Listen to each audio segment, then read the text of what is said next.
Lentes de Líquida, tu programa anticaviar, gracias al auspicio de...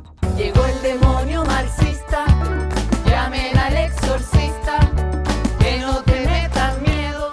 Cuando hablamos del fujimorismo, se entiende pues que por la terminación ismo, significa pues que hay una especie de desarrollo ideológico, hay una especie de desarrollo político, doctrinario, y si uno analiza pues el fujimorismo en el sentido riguroso del término, no hay ningún desarrollo pues doctrinario, teórico y menos ideológico, no sé qué cosa ha desarrollado Fujimori, ¿no? Lo que ha desarrollado es una especie de terrorismo blanco en nuestro país durante 11 años, ¿no? Entonces, de ahí pues no hay una doctrina, no se puede hablar en sentido estricto de un fujimorismo, ¿no? Lo que en el fondo más bien representa el fujimorismo es, digamos, la encarnación o la materialización del neoliberalismo en esta parte del mundo, ¿no? Eso es en realidad el fujimorismo, el neoliberalismo a ultranza, ¿no?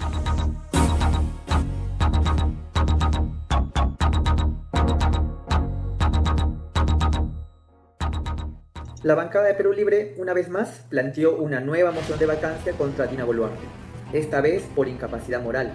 También fue Perú Libre quien planteó la anterior moción de vacancia por los ilegales viajes de Dina Boluarte al extranjero.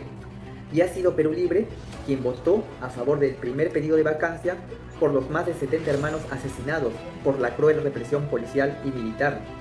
También ha sido la bancada de Perú Libre la que votó en contra de darle la confianza al gabinete Otárola y al actual gabinete Adrianzen. Y además, Perú Libre ha pedido la interpelación de varios ministros de esta dictadura. Moción 10.850 de los congresistas Palacio Guamán, Agüero Gutiérrez, Cerrón Rojas, Cruz Mamani y Gonza Castillo. Siguen firmas, mediante la cual proponen que el Congreso de la República declare la permanente incapacidad moral de la señora Dina Ercilia Boluarte Segarra, conforme a los fundamentos de hecho expuestos, y declare la vacancia de la presidencia de la República en la persona de doña Dina Ercilia Boluarte Segarra. El número de congresistas hábiles es de 119. El 40% es 48. Al voto. Han votado a favor 31 señores congresistas, 48 en contra, 13 abstenciones. En consecuencia, no ha sido admitida la moción de orden del día del pedido de vacancia de la presidenta de la República. Hemos pasado de un gabinete de la muerte a un gabinete de los Rolex. Y ahí lo estamos viendo.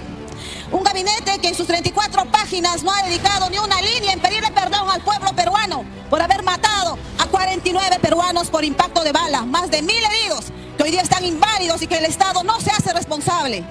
Este régimen bañado de sangre no puede tener, en este caso, el voto de confianza. Deberían de darle vergüenza, señores ministros y ministras, ser parte de este régimen violador de derechos humanos, de ejecuciones extrajudiciales. Lo único que están haciendo ustedes es alargar la caída de quien hoy los lidera a ustedes, la señora Dina Boluarte. Ustedes tienen que recordar que los delitos por el cual ella está imputada, como también puede ser autor intelectual al ser jefa suprema de las Fuerzas Armadas y Policiales, tarde o temprano irá a caer a la cárcel, porque estos delitos nunca prescriben. Y si ustedes buscan reconciliación, deberían hacer un mea culpa y pedir perdón al pueblo peruano y encarcelar a estos jefes policiales, militares que dispararon, como ustedes lo han visto en el video, a quemarropa, a los órganos vitales. Como no son sus muertos, como no son sus hijos, como no son sus paisanos, no les importa. No tendrán el voto de confianza porque una muerte así nunca se olvida. Y si tal vez se puede olvidar cuando todos estén en la cárcel cumpliendo por el delito que han cometido. Muchas gracias. Perú Libre no otorgará la confianza a un gabinete de inmoralidad permanente, resultado de un gobierno genocida que asesinó a pueblos quechuas, aymaras y chancas. Un gobierno cívico-militar que es respaldado por bancadas oficialistas, las mismas que hoy, luego de una pantomima, seguro le darán su respaldo. En el 2021 el pueblo peruano eligió un partido del Perú profundo, al Partido Político Nacional Perú Libre, marcando el lápiz, para que lo represente por 5 años. Sin embargo, los grupos de poder económico que mantienen secuestrado al país fomentaron la ingobernabilidad, censurando ministro por ministro. Por eso estamos convencidos de que si no cambia este sistema neoliberal y la constitución fujimorista del 93, nada cambiará, aunque se cambien presidentes, ministros o congresistas. La única manera de asegurar la soberanía del país es con una nueva constitución a través de una asamblea constituyente hecha por y para el pueblo. Perú Libre no permitirá ningún modelo de privatización que atente contra los derechos fundamentales de todos los peruanos, como es el caso de la ministra de Vivienda, quien pretende privatizar el agua potable mediante el decreto legislativo 1620 y la iniciativa legislativa 5636. Por eso Perú Libre presentó el proyecto de ley 7350 para derogarlo. Esta acción se alinea con el sentimiento popular, como se evidenció el 22 de marzo en protestas a nivel nacional contra la privatización del agua potable, y en el Valle de Tambo, en oposición al proyecto minero asesino Tía María La Tapada, promovido por el ministro de Energía y Minas, quien enfrenta graves acusaciones de conflicto de intereses. Perú Libre germinó con el profesor Jaime Cerrón Palomino y se materializó por la voluntad popular bajo el liderazgo del doctor Vladimir Cerrón Rojas, para quien exigimos justicia. No le dará la confianza a este gabinete de la privatización. Los hechos demuestran que nunca ha existido pacto alguno ni con el fujimorismo ni con este gobierno usurpador. En política, algunas veces se puede coincidir con el enemigo político, pero son coincidencias circunstanciales, con motivaciones y objetivos totalmente distintos a los de tu enemigo político. Por ejemplo, Perú Libre coincidió con los caviares en la votación de la vacancia de Dina Boluarte. La motivación de Perú Libre es conseguir justicia para el pueblo, y su objetivo es que se lleve a cabo una consulta popular para una nueva constitución en las elecciones post-vacancia, mientras que por el otro lado, los caviares quieren vacancia para que se vayan todos, pero sin cambiar esta constitución. Quieren cambiar de presidente, pero manteniendo intacta esta constitución neoliberal. En cuanto a la inhabilitación de la Junta Nacional de Justicia, el fujimorismo votó por la inhabilitación con el objetivo de arrebatarles ese espacio de poder a los caviares, mientras que Perú Libre votó por la inhabilitación porque esa Junta Nacional de Justicia, propiedad de los caviares, tiene las manos manchadas de sangre, pues esa Junta Nacional de Justicia llamó a las Fuerzas Armadas y Policía Nacional para reprimir a nuestro pueblo y posteriormente protegió y guardó silencio cómplice a favor de los asesinos. No existe el fujicerronismo, lo que sí existe es una fuerte campaña de difamación contra Perú Libre, el único partido que realmente es del pueblo y que a través de su bancada ha conseguido aprobar una serie de leyes en beneficio de los trabajadores, la salud y la educación, como la creación de universidades públicas. Por eso la difamación y persecución judicial contra Perú Libre, porque Perú Libre es el único partido cuyo plan de gobierno es una amenaza para los intereses de los grupos de poder y el imperialismo. Jamás ha existido el fujicerronismo. Lo que existe es un conflicto entre las dos derechas, la caviar y la fujimorista, un conflicto que Perú Libre ha sabido sacarle provecho, como en la elección de la mesa directiva del Congreso, donde se conquistó un espacio de poder en favor del pueblo. Nosotros hemos postulado a la segunda vicepresidencia, porque es un lugar que se merece el pueblo, no yo. A mí no me han elegido para sentarme en el Congreso y ver cómo la mesa directiva toma decisiones a favor de un grupo de personas. Nos ha costado que los mismos enemigos del pueblo nos digan fujicerronistas. Yo les digo claramente desde aquí siempre, no existirá esa alianza, ni va a existir, pero necesitamos aprender a convivir por los votos que se requiere a favor del pueblo. No va a haber traición, te lo digo. Sí, así es, efectivamente, una vez más estamos aquí reunidos pues para analizar esta campaña de difamación contra el partido Perú Libre. Esa campaña pues denominada el fujicerronismo es una campaña pues iniciada por los caviares. Entonces queremos analizar y responder pues todos los cuestionamientos que ya nos es conocido, ¿no? Pues por parte de la campaña iniciada, como ya les he dicho, principalmente por los caviares, ¿no? Acentuada también por la prensa oligopólica y también por una facción de la prensa pseudo-alternativa, bueno, por una facción de la prensa alternativa a la cual nosotros llamamos la pseudo-prensa alternativa, que lo único que hacen simplemente es amplificar y replicar lo que dice la propaganda caviar sin el más mínimo análisis. Entonces, aquí nos encontramos con el compañero Ricardo Licla. Él es secretario del Comité Ejecutivo Regional de Ayacucho. También contamos con la presencia del compañero Ruberio Monge, él es secretario del Comité Ejecutivo Regional del Cusco, ¿no? Adelante, Ricardo, para tu comentario. Sí, muchas gracias, apreciado Javier, apreciado Ruberio, por el espacio. Antes de iniciar mi participación, quisiera que me confirmen si se me está escuchando con claridad para continuar. Perfecto. Entonces, expresar primero mi gratitud por el espacio y por generar este tipo de, valga la redundancia, espacios de comentario, de discusión, intercambio de ideas, de tal manera pues que eso pueda repercutir en el desarrollo de la sociedad, en el plano cultural, comunicativo sobre todo. Lo que pasa es que estamos asistiendo a una especie de hegemonía en el ámbito de la comunicación.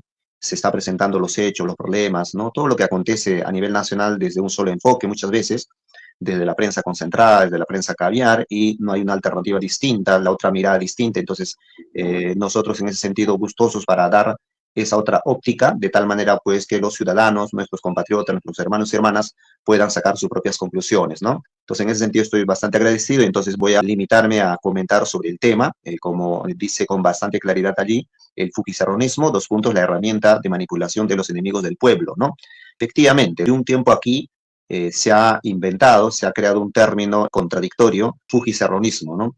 Y voy a tratar de mostrar con argumentos, claro está, por qué digo que esa expresión, ese término incluso es contradictorio en sí mismo, ¿no?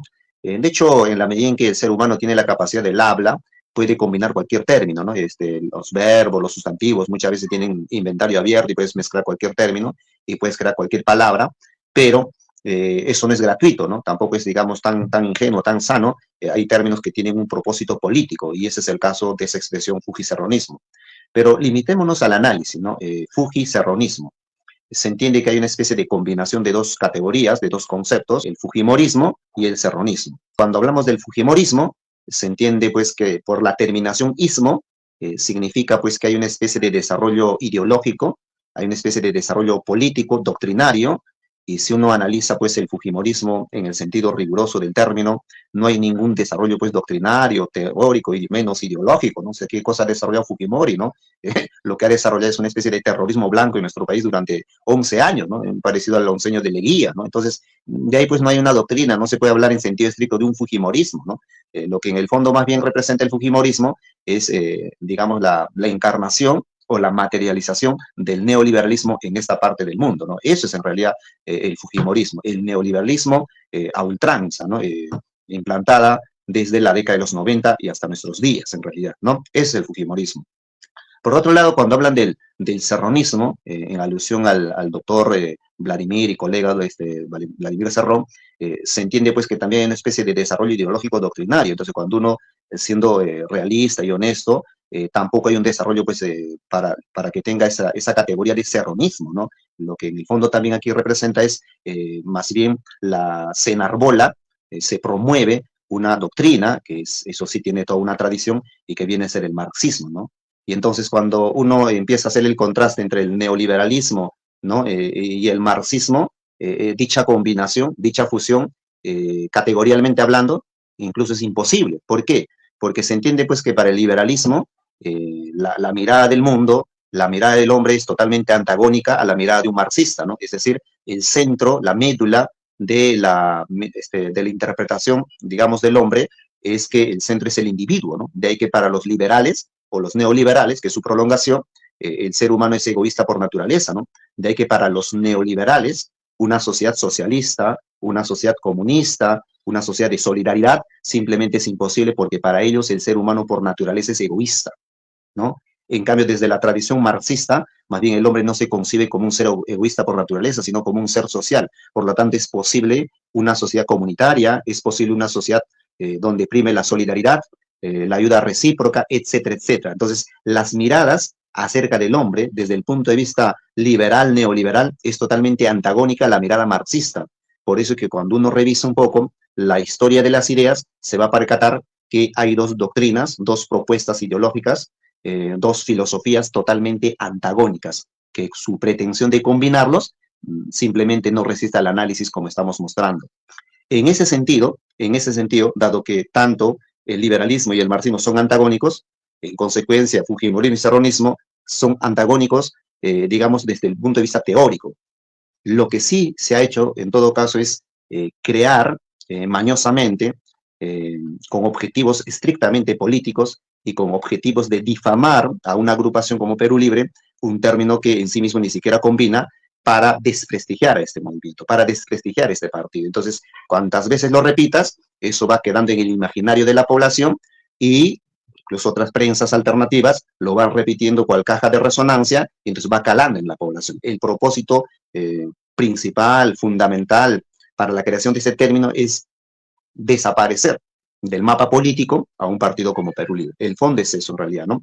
Entonces, lo que sí, y hay que dejar en claro también, es que aquí hay que entender que una cosa es las coincidencias políticas y otra cosa viene a ser las alianzas donde las partes van perdiendo identidad. Y eso no ha ocurrido. Si uno empieza a revisar, digamos, con cierto cuidado, con cierta atención, de manera rigurosa, por ejemplo, el programa, el ideario del Partido Perú Libre, se establecen ciertos principios siempre enmarcados en la tradición marxista y en todo su desarrollo, vamos a darnos cuenta que en ningún momento se ha renunciado a los principios, ¿no?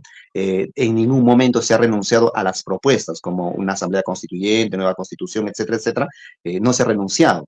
Y por el otro lado tampoco. Entonces, lo que ha habido más bien es, como es natural en esta democracia burguesa, coincidencias, ¿no? Entonces, cuando la población elige a sus representantes, se entiende ser elegido para que los representen, fiscalicen y legislen. Esa es la función de los congresistas y a eso es lo que se están dedicando, digamos, al menos los de Perú Libre, ¿no? Sabemos pues que el grueso de los congresistas lo que están haciendo más bien es dedicarse a una especie de negociado, de lobbies, etcétera, etcétera, pero Perú Libre, con todas sus limitaciones, con todas sus dificultades, es lo que está tratando de hacer. Pruebas al canto, ¿no?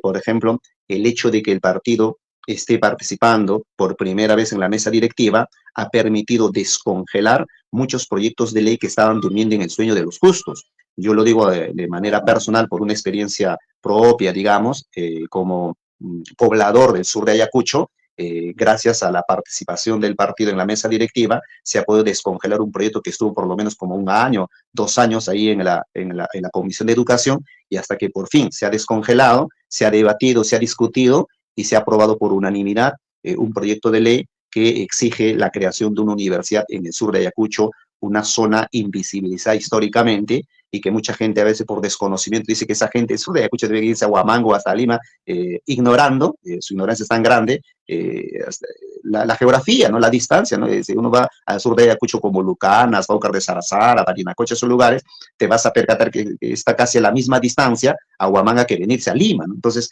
de ahí que urge la necesidad, la importancia histórica de que haya un centro de educación superior en el sur de Ayacucho. Y desde el Congreso, al menos se ha dado ese primer paso después de 30, 40 años de lucha constante. En ese sentido, nos está beneficiando. Y así, otras universidades, si bien es declarativo, pero al menos es un primer paso a no hacer nada. Ahora imaginemos la posibilidad contraria de que el partido no hubiese participado en la mesa directiva, se hubiera cerrado una actitud, digamos, kantiana, formalista, legalista, moralista, hubiéramos quedado invisibilizados. ¿Y para qué rayos se les elige entonces a los congresistas? Se supone para que trabajen, entonces mínimamente tienen que hacer algo, para eso tienen que copar todos los espacios habidos y por haber. Y eso también es una especie de falsedad, porque a la población se le miente. ¿Cómo es posible van a coincidir en la mesa directiva, ¿no? Con el fujimorismo, cuando todo el tiempo está ocurriendo eso? O sea, desde el momento que se elijan los congresistas, en las diversas comisiones que existen en el Congreso, los congresistas de distintas bancadas coinciden en la Comisión de Constitución, en la Comisión de Educación, hasta en el comedor se encuentran, en intercambios, todo el tiempo están ahí reuniéndose. Entonces, ¿por qué nos tiene que sorprender la coincidencia en la mesa directiva? Eso es absurdo, ¿no? Pero la derecha caviar, ¿no? Utiliza esto como argumento, como instrumento para liquidar al partido en el fondo. Entonces, eso es, digamos, un aspecto que hay que tener en consideración. Ahora, el otro asunto es que debe quedar claro también, aquí la mirada, digamos, política, ideológica, debe primar en el siguiente sentido. Nosotros consideramos de que el gobierno actual de Dina Boluarte constituye o representa la tercera etapa del fujimorismo. O sea, el onceño de Fujimori representa los 2 momentos del fujimorismo. En esta etapa, en esta tercera etapa, cuando Dina Boluarte usurpa el gobierno a Pedro Castillo, lo que está haciendo es simplemente aplicar la receta del neoliberalismo que enarbola el fujimorismo. En ese sentido, el gobierno de Fujimori, el gobierno de la señora Boluarte representa la tercera etapa, la cúspide del fujimorismo, ¿no? Y que está generando las condiciones para que se venga la cuarta etapa con Fujimori y Keiko como vicepresidenta. Ese es el asunto, ¿no? De ahí que están luchando y están haciendo todo lo posible para copar los espacios legales, no políticos, para garantizar, digamos, si no es en las urnas, al menos de manera mañosa, manipuladora, seguramente para quedarse con el gobierno en el 2026, como el propio Fujimori ya anunció. Él ha dicho taxativamente, abiertamente, de que el fujimorismo ha consensuado apoyar a Dina Boluarte hasta el 2026. Y viene en su reemplazo Fujimori y Keiko, ¿no? Ese es el objetivo, ¿no? Entonces, eso debe quedar totalmente claro en la población. Estamos asistiendo a un gobierno de tipo neoliberal, un gobierno fujimorista, ¿no? Entonces, eso sí es lo que existe, ¿no? No hay un fujicerronismo, lo que existe es un gobierno fujimorista en su tercera etapa, como todo se puede evidenciar. Entonces, yo quería, en todo caso, lanzar este primer comentario para también ceder la palabra a los demás comentaristas, el señor Rubén y el propio hermano Javier también. Hasta ahí sería, mis estimados. Muchas gracias, muy bien. Muchas gracias, Ricardo. Lentes del ICLA, tu programa anticaviar, gracias al auspicio de... Llegó el demonio